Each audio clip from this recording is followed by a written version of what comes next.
I did. I got into a little bit Well, of trouble mhm. since you've been gone. What'd you do? Me and were you here when Andy Dick got weird? Yeah, yeah. During the Ultimate Friends conversation. Yeah. Okay. But okay. So that happened. Yeah. Then that's over. But you know the shows that are on the channel, were that were just put on the channel. Yeah. Do those start now? What, to Cavino and Rich and Nick DiPaolo? Yeah. So I was driving home Hmm. and I was listening to Nick DiPaolo's show, and he was just talking about how some baseball player got in trouble for calling somebody a faggot on the field or whatever, and Yeah. he was just saying that that it should be the last place on the earth that you should be able to call your friend a faggot is. Or another competitor on the baseball field. That's where it belongs. And took phone calls on it and was just doing, I don't know, like an hour or so of how he's sick of the LGBTQ community in his face, and he just really sounded kind of kind of hateful, and I was like, oh, what the fuck? And I was going to call him and be like, hey, man, just so you know, you don't really sound that smart the way you're talking like that. And then he had a bunch of people calling in saying, what's up, you faggot? Because I guess that's their thing. They say that. Oh, I And see. yeah, and then so I tried to call like three times, and I did feel a little bit like when I was trying to call that I'm going to regret this. But I did. I wasn't trying to like fight the guy. I was just like, hey, man, just so you know, it doesn't sound that good what you're doing. Like you're doing an hour or so of a radio show about how it was like there's barely any of them around anyway. They're like 1% of the country.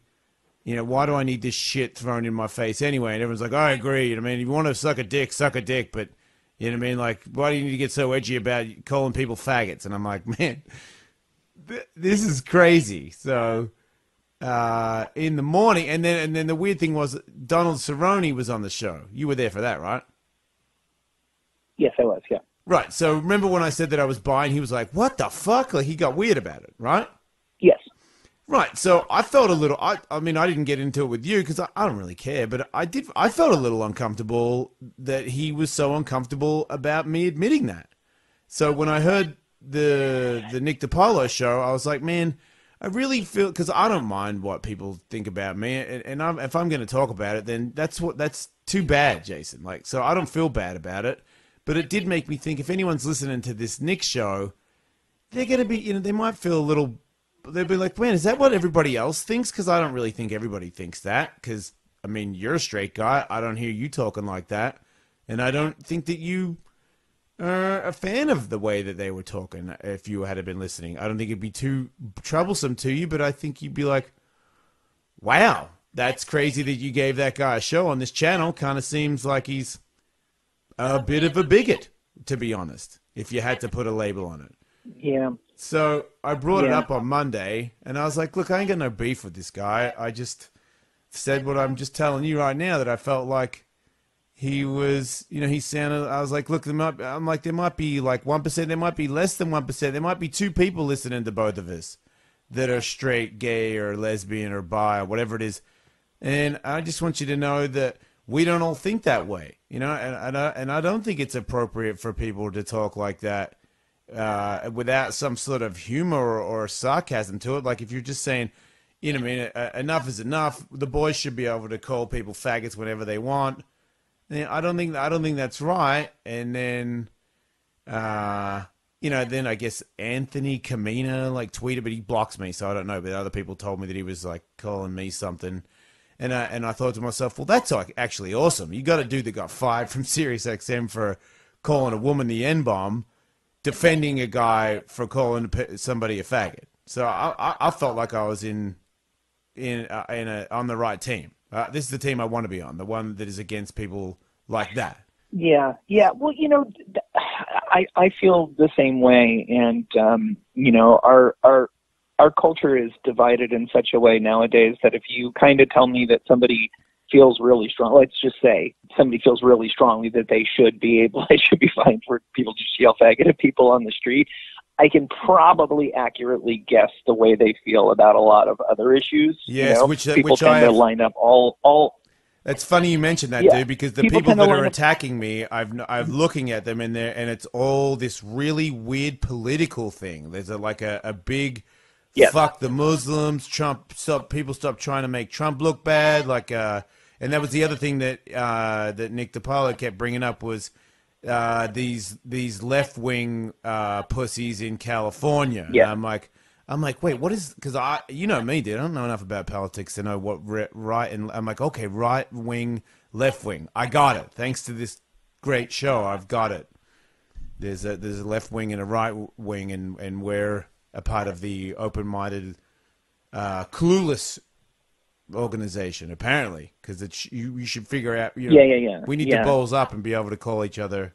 We need thicker skin. And I'm like, look, if you got a joke about it, go for it. But if it's just like, I'm sick of lesbians and gay rights on television all the time. I mean, there's barely any of them around anyway. I'm like, do you know what that sounds like? Yeah. Well, and what's funny is I find that when you tangle with these people, it's frustrating to me that I can see people who are standing up for things that I agree with that are making the problem worse.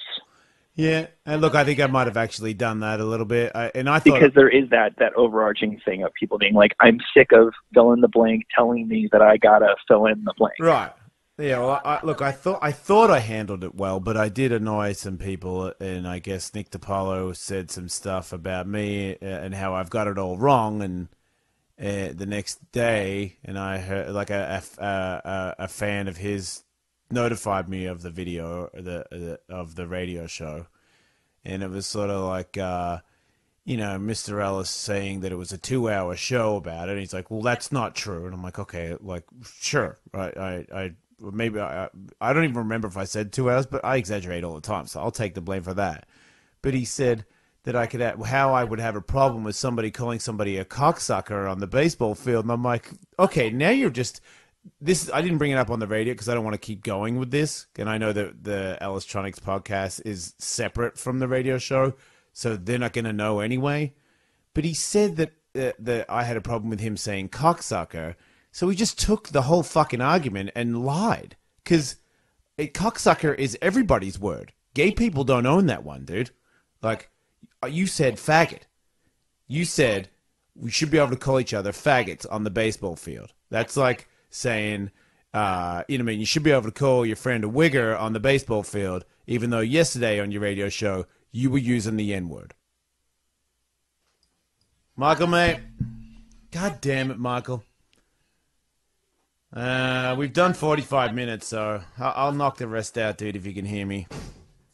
Or try and call me back. Do we have another microphone, Kevin? We'll get another microphone and we'll finish this off, because the crew need an hour. They deserve it. So anyway, I didn't talk about this on the Serious show, and I was trying to tell Tully, because that's my friend and it would have been cool. But yeah, I did hear a YouTube clip of Nick saying that, I had a problem with him with the word cocksucker, and I felt like the argument was completely I felt, look, if you want to be a little bit of a bigot, and then I hear that I overreact because of my gay or bisexual tendencies, whatever you want to call them, and I gotta address. Maybe you are right. Maybe I did overreact, and maybe Nick isn't as bad as I really didn't think that I was making him out to be that bad. But if I did make that, then I am sorry. But it did seem like you came across in a way where you were definitely. It seems that you are very political, and I guess you are a right winger, from what I gathered from the show. I'm not even aware of it until I am now. Mm-hmm. And I do think that that seems to be you got a dangerous group of people that sort of, we're sick of saying that. And if a baseball field, why can't we call each other faggot? But you're also a liar, because you said, why can't we call each other a cocksucker? And I wouldn't have, if you were all calling up about a baseball dude getting in trouble for calling another guy a cocksucker, I wouldn't have called, it wouldn't have been alarming. It's just embarrassing to know that you came back on at me to say, why does Jason overreact about me saying you can't call each other a cocksucker in the baseball field? Because if I call everybody a cocksucker on the show, it's just the most fucking offense. I'm more offended by that, which proves I'm not overreacting about the gay thing. Just you're lying. You just lied and said that I can't. And then how would I feel about who's the talk show host that said something about Trump is a cock holster? Yeah. Like, yeah, cock holster. It's cock holster. Great. I didn't react about that because I don't care about that. Your mic's not on. Oh, great. Hang on a second. Yeah, I don't care about cock holster. I care about faggot. Right. That's that microphone. Oh, no, it's not. 1, 2, check. Check. There you go. Katie's on. I'm on. We're on. Well, cocksucker, cock holster. She's a bit loud. I am pretty loud. I'm saying cock. Those things aren't derogatory words, slandering a marginalized group of people. They're not. Faggot is. I was over it. I was completely over it and moving on. I'm like, you know what? And then I hear Jim and Sam say that we'd get along fine if we're in a room together. Even he said it in the same conversation that he was having where I was coming at him for saying cocksucker. It was just super, you know me, Katie, when it comes, if you want to say something, whether you're right or wrong, back it up. Yeah. And I don't mean back it up like fisticuffs. I mean, if that's what you say, then say that's what you said. And you said faggot on Monday, and you're saying cocksucker on Tuesday, right? And you're a fucking tail between your leg liar. Yeah, that's backpedaling. Yeah. Because if you really, really do think, and that's obviously what he was saying, she's still a bit loud, that you should be able to defend the use of that word, then back it up. Yeah. Continue to say, yes, this is what I believe in the baseball field or the locker room. But we already know that that's problematic because all that's doing is hiding hate speech. And that's what it is. I don't care if you haven't accepted it yet. There's a group of people that deeply offends. And fucking pick a different word, Do you want to just, make people feel bad for shit that they can't control because you like a word? Change it up. Yeah, it's not that necessary. It's totally unnecessary. It's an old school thing. Yeah. I don't know. I grew up with old school people. Right. And, I've old school people say stuff, and I'm like, man, it's not really that appropriate. You could hurt someone's feelings. And some people say, go fuck yourself. Mm-hmm. And those are angry motherfuckers. Yeah. And then other people that I know that are just as old school as anybody else that says that word, that go, oh, fuck, sorry, Jace, mate, didn't realize that. You're joking me, mate. And I'm like, no, I'm not joking, dude. People get weird about that. Oh, fuck. My bad, mate. And then that's it. Because there's not some other, deep issue that they have with just taking anybody's recommendation. You know what I mean? They're like, fuck you, don't tell me what to do.